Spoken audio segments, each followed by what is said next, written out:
அண்மை செய்தியை பார்த்து வருகிறோம். திமுக இந்திய கம்யூனிஸ்ட் கட்சி இடையே தொகுதி பங்கீடு ஒப்பந்தம் கையெழுத்தாக உள்ளது. தற்போது இந்திய கம்யூனிஸ்ட் மாநில செயலாளர் முத்தரசன் உள்ளிட்டோர் அண்ணா அறிவாலயத்திற்கு வருகை தந்திருக்கின்றனர்.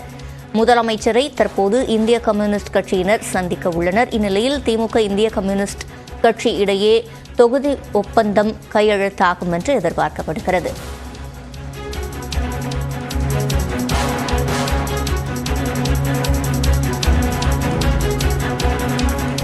திமுக இன்றைய தினம் 3ஆம் கட்டமாக இந்திய கம்யூனிஸ்ட் மற்றும் மார்க்சிஸ்ட் கம்யூனிஸ்ட் மற்றும் மதிமுக இடையே தொகுதி பங்கீட்டு பேச்சுவார்த்தையை நிகழ்த்திய நிலையில் 12:30 மணி அளவில் கம்யூனிஸ்ட் கட்சிகளுடன் ஒப்பந்தம் கையெழுத்தாகும் என்று தகவல் வெளியாகியிருந்தது. இந்த சூழலில் தற்போது இந்திய கம்யூனிஸ்ட் கட்சியின் மாநில செயலாளர் அண்ணா அறிவாலயம் வருகை தந்திருக்கிறார். முதலமைச்சரை இந்திய கம்யூனிஸ்ட் கட்சியினர் சந்திக்க உள்ளனர். இந்நிலையில் திமுக இந்திய கம்யூனிஸ்ட் இடையே தொகுதி பங்கீடு ஒப்பந்தம் கையெழுத்தாக உள்ளது.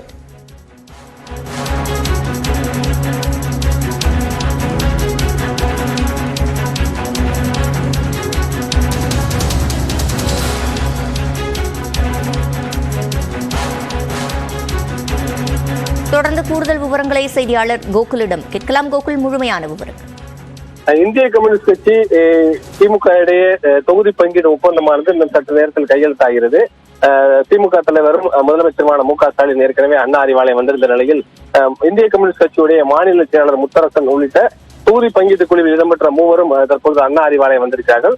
இன்னும் சற்று நேரத்தில் 2 பேரும் இடையே நாடாளுமன்ற தேர்தல் தொடர்பான தொகுதி பங்கீடு குறித்து இந்த ஒப்பந்தமானது கையெழுத்தாக இருக்கிறது. ஏற்கனவே 2 தொகுதிகள் இந்திய கம்யூனிஸ்ட் கட்சிக்கு ஒதுக்குவதற்கு ஏற்கனவே உடன்பாடு எட்டப்பட்டிருப்பதாகவும் அந்த உடன்பாட்டின் அடிப்படையில் 2 தொகுதிகள் குறிப்பாக திருப்பூர் மற்றும் நாகப்பட்டினம் தொகுதியிலே மீண்டும் இந்திய கம்யூனிஸ்ட் கட்சி வழங்க இருப்பதாகவும் கூறப்படுகிறது. அதற்கான ஒப்பந்தம் தற்பொழுது கையெழுத்தாக இருக்கிறது.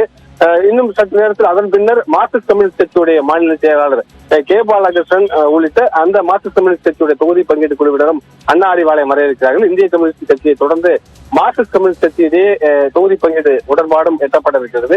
குறிப்பாக ஒரு தொகுதியில கோயம்புத்தூர் தொகுதியில மட்டும் கொஞ்சம் இழுபறி இருப்பதாகவும் நேரடியாக முதலமைச்சரோடு கே. பாலகிருஷ்ணன் உள்ளிட்ட மார்க்சிஸ்ட் கம்யூனிஸ்ட் கட்சியுடைய தொகுதி பங்கீடு குழுவினர் பேச்சுவார்த்தை நடத்தி இன்றைய தினமே இறுதி செய்யப்பட்டு மார்க்சிஸ்ட் மற்றும் திமுக இடையே தொகுதி பங்கீடும் இறுதி செய்யப்படும் என்று கூறப்படுகிறது. ஏற்கனவே 2 கட்சிகள் குறிப்பாக இந்திய யூனியன் முஸ்லீம் லீக்கும் கொங்கு நாடு தேசிய மக்கள் கட்சிக்கும் இடையே உடன்பாடு எட்டப்பட்ட உள்ள நிலையில் இன்றைய தினம் 2 கட்சிகள் இந்திய கம்யூனிஸ்ட் மற்றும் மார்க்சிஸ்ட் கம்யூனிஸ்ட் கட்சி இடையே உடன்பாடு எட்டப்பட்டிருக்கிறது.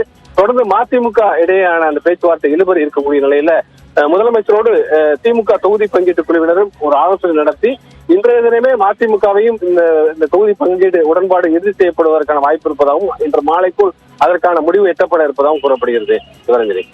விவரங்களை வழங்கியமைக்கு நன்றி கோகுல்.